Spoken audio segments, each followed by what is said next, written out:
Pak Ustaz, ini satu pertanyaan yang cukup menarik.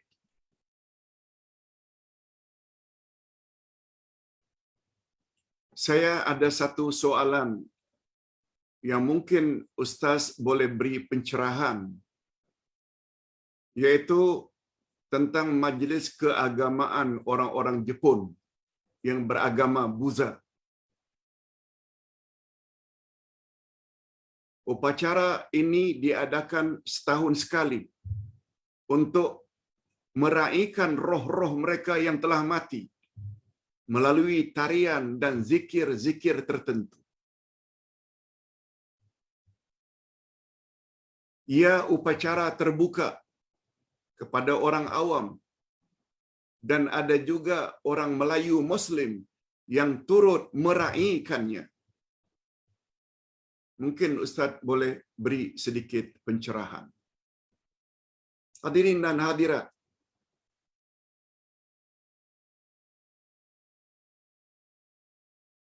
upacara kebudayaan Jepun tersebut yang beragama Buddha yang meraihkan roh-roh orang yang sudah mati dipanggil dengan istilah Bon Odori. Bon Odori. Kita baru sebut. Berdasarkan ayat 85 Al-Isra.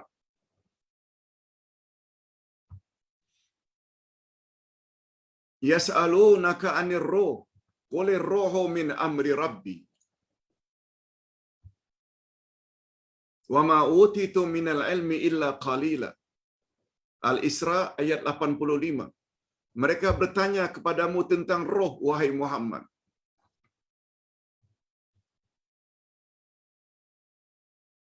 Jawablah wahai Muhammad, roh itu urusan Tuhanku. Sebab kamu tidak diberi oleh Allah ilmu kecuali sedikit sekali. Oleh sebab itu, sebagaimana ada ustaz kita yang memperkatakan tentang roh boleh berpindah-pindah, itu telah mendapat teguran daripada pihak Jabatan Agama, Menteri Agama, beberapa orang mufti.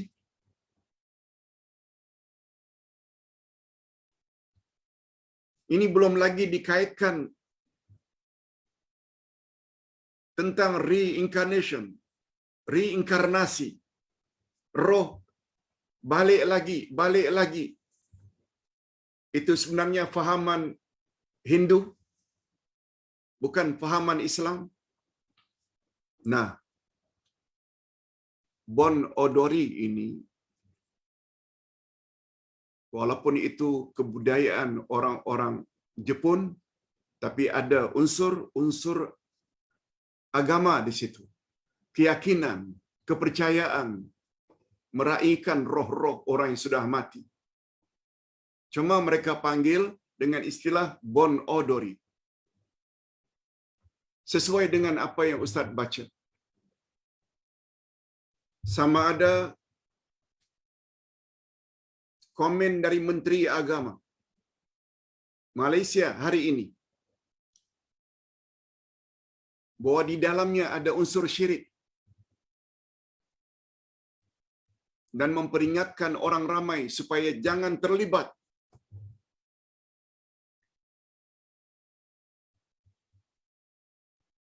Begitu juga JAKIM telah membuat kenyataan bahwa di dalam Bon Odori itu ada unsur syirik. Mufti Pulau Pinang juga mengatakan Bon Odori ada unsur syirik. Dan ada pula sesetengah negeri mengizinkan ia dilakukan.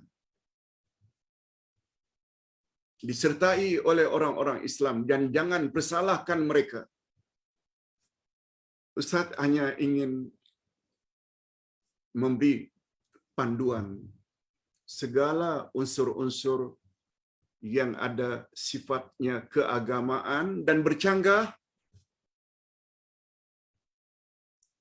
dia boleh membawa kepada rosaknya iman. Rosaknya iman. Bila rosak iman, boleh mengakibatkan amal-amal saleh kita ditolak oleh Allah Azza wa Jalla. Lihat ayat 65 atau 63 dari surat Az-Zumar. Allah berfirman, "La in asyrakta la yahbatanna amaluk wa la takunanna minal khasirin." Apabila kamu terlibat dengan syirik, maka hancurlah seluruh amalan kamu.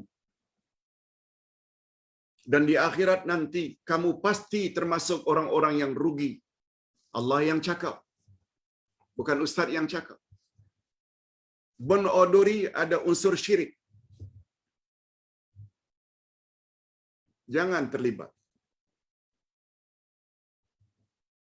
Dan jangan ambil atau ikut serta dalam upacara tersebut. Sebab bila kita belajar akidah, sebagaimana yang Ustaz sebutkan pagi tadi, untuk memantapkan tauhid kita kepada Allah, penafian hendaklah didahulukan daripada isbat.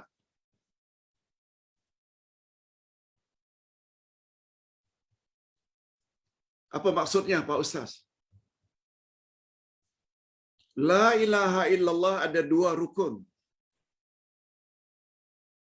La ilaha illallah ada dua rukun.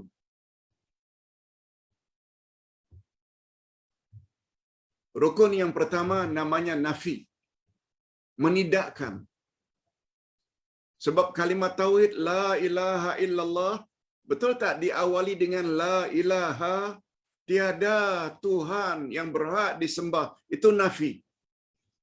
Illallah, itu rukun yang kedua, isbat. Kita sabitkan hanya Allah yang berhak disembah.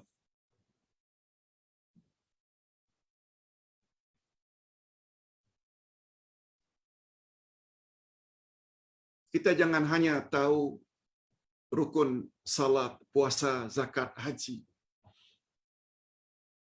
Malah yang lebih utama daripada itu, kita juga perlu tahu rukun dua kalimah syahadat. Rukun la ilaha illallah. Rukun Muhammadur Rasulullah yang kurang dipelajari oleh masyarakat Nusantara. Karena mereka bila belajar ibadat, tidak diawali dengan akidah. Itu bercanggah dengan prinsip rukun Islam. Bukankah rukun Islam itu dua kalimah syahadat dahulu, baru salat, puasa, zakat, haji?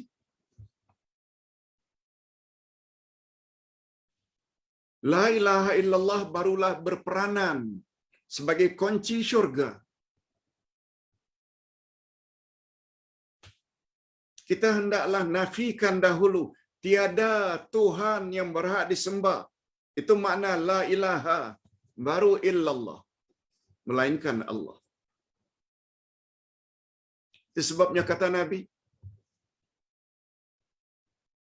di antara 5 zikir utama tadi, mengapa subhanallah dulu, baru walhamdulillah?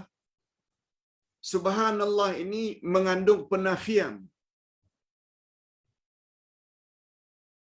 Sebagaimana Ustaz sebutkan tadi pagi di dalam kuliah subuh. Mengapa Allah berfirman, laisa kamitslihi syai'un wa huwas samiul basir? Allah tidak serupa dengan satu apapun juga. Itu penafian. Sama dengan walam yakul lahu kufuwan ahad.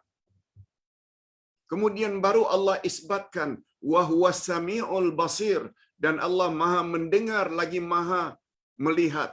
Itu kemudian. Penafian dahulu. Allah tidak serupa dengan apapun juga.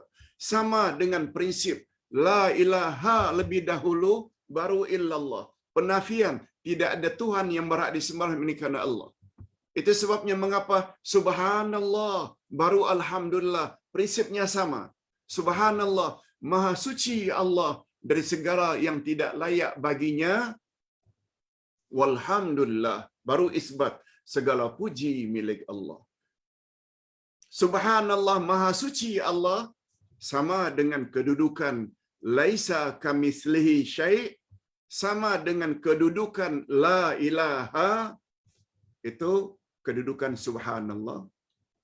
Baru walhamdulillah, kedudukannya sama dengan illallah, sama kedudukannya wa huwas samiul basir. Maksudnya tidak cukup kalau kita hanya mengaku Allah Tuhan kita, jika in the same time kita juga mengakui ada Tuhan-Tuhan lain. Tak boleh. Itu sebabnya penafian mesti dahulu. Penafian mesti dahulu. Oleh sebab itu, upacara Jepun tadi,